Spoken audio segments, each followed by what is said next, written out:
Bueno, hemos recorrido más de la mitad del camino, decía el presidente Milei, en un discurso que para muchos analistas se trató más de un discurso de un ministro de Economía que de un presidente de la Nación. Anuncios no hubo. El anuncio más importante, el del superávit fiscal que no se daba desde el 2008. Pero ¿qué hay para la clase media? ¿Qué hay para los que están esperando de ese cambio profundo que viene a traer este presidente que se dé en los próximos meses, en las próximas semanas? Lo vamos a analizar con César Murúa, que bueno, nos viene a acompañar para entender un poco el entramado que viene llevando adelante este gobierno y bueno, para saber cómo sigue este rumbo. ¿Cómo estás? ¿Qué tal, Silvia? ¿Cómo te va? El discurso del presidente se da en un contexto complejo para el gobierno, en distintos aspectos. Vos lo mencionaste rápidamente. El dato de marzo es un dato del equilibrio fiscal, es deficitario, pero lo que hizo el presidente es acumularlo con enero, febrero y marzo y presenta los datos del primer trimestre, lo cual es válido, tiene sentido, pero hace una sumatoria para generar una noticia positiva en este sentido. Hay tres aspectos centrales en los cuales tiene situaciones complejas por delante el gobierno. Por un lado está la situación financiera del gobierno. La semana pasada el ministro Caputo estuvo en Washington, en Estados Unidos, tratando de gestionar un préstamo adicional del Fondo Monetario Internacional. Algunos mencionaban que había una solicitud de 15.000 millones de dólares para poder sostener la situación económica en la Argentina y avanzar en la salida del cepo.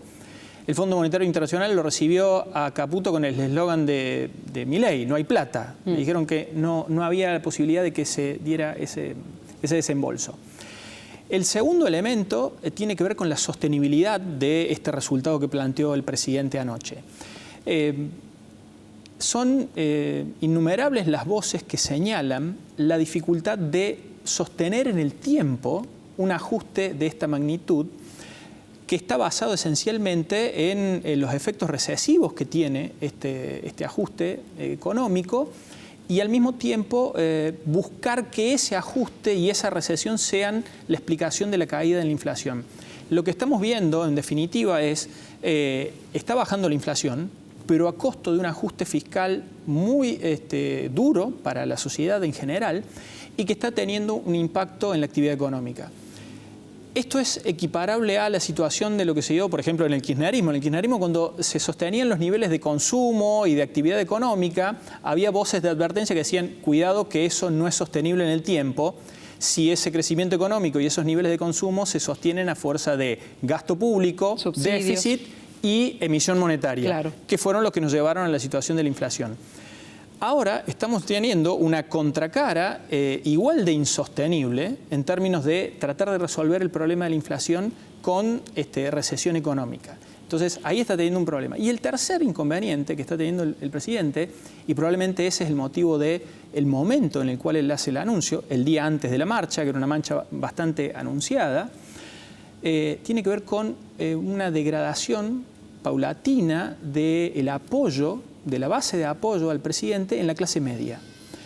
Porque hay medidas que ha tomado el gobierno que están afectando directamente a la clase media en dos aspectos centrales, que son salud y educación. Claro. ¿Sí? Sucedió con el incremento desmedido de las prepagas, que el gobierno intentó echar para atrás, y está sucediendo con la educación universitaria. Esos dos ítems, salud privada, prepaga, y educación universitaria, son dos componentes importantes del gasto y de los intereses y las prioridades de las familias de clase media. Y están fuertemente afectadas por la política del gobierno. Entonces el gobierno está teniendo que ajustar, tiene que hacer sintonía fina en esa política porque puede afectar el apoyo en ese sector. César, ¿y cómo se entiende esto de estamos a más de la mitad del camino cuando, el ciudadano común entiende que todos los temas que habla el presidente son financieros, ¿no? Pero el salario sigue para atrás, como decías vos, llegar a comprar los medicamentos no alcanza. ¿Es meramente expectativa lo que genera o realmente hay un plan, una medida a largo o corto plazo? El plan no se ve claramente. De hecho, probablemente ahí también hay una continuidad, incluso con lo que sucedió en los primeros años del gobierno de Alberto Fernández, cuando precisamente el planteo era que no había un plan económico claro y que la única meta que tenía el gobierno de Alberto era pasar la pandemia y tratar de arreglar con el Fondo Monetario Internacional. Acá estamos teniendo una situación similar. Bajar la inflación, tratar de resolver el frente financiero para gradualmente salir del cepo y no mucho más que eso. Entonces lo que el presidente está intentando hacer es compensar resultados, desempeños, vivencias cotidianas con expectativas.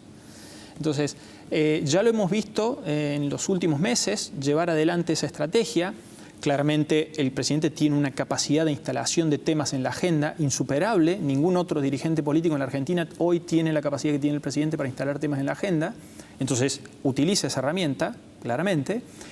Y lo hizo en su momento. Sí, por momentos distractivos de los temas centrales o más profundos que nos tendríamos que poner a ver los argentinos, ¿no? Corre el eje de atención. Corre el eje. Y no solamente lo corre hacia otros temas, sino que también lo corre temporalmente.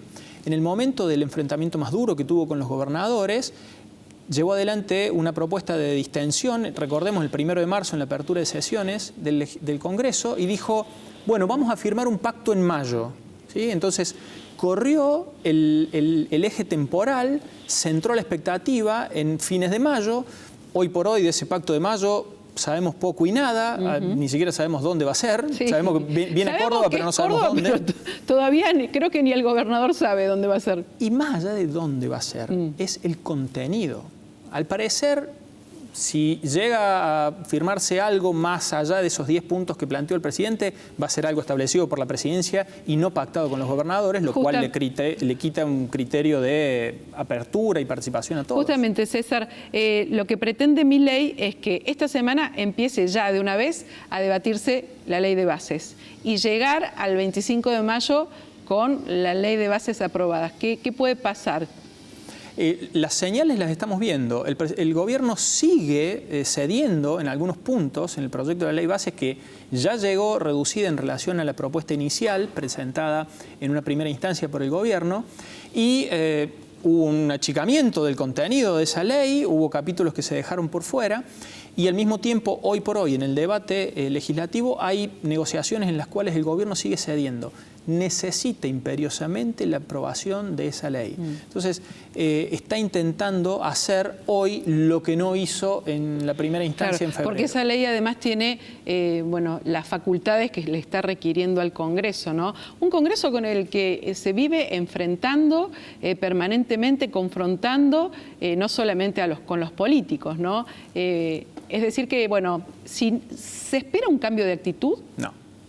El presidente Milei no está dando señales, es parte de su estilo, ya lo hemos visto, no cambió ni siquiera cuando recibió las críticas más duras en el proceso electoral del año pasado, cuando muchos le pedían que morigerara su discurso para poder captar a determinados sectores del electorado, no lo hizo, avanzó a fondo y le resultó muy redituable, con lo cual no habría en el imaginario del presidente y su grupo político razones para morigerar su discurso, contemporizar, tratar de abrir espacios de diálogo.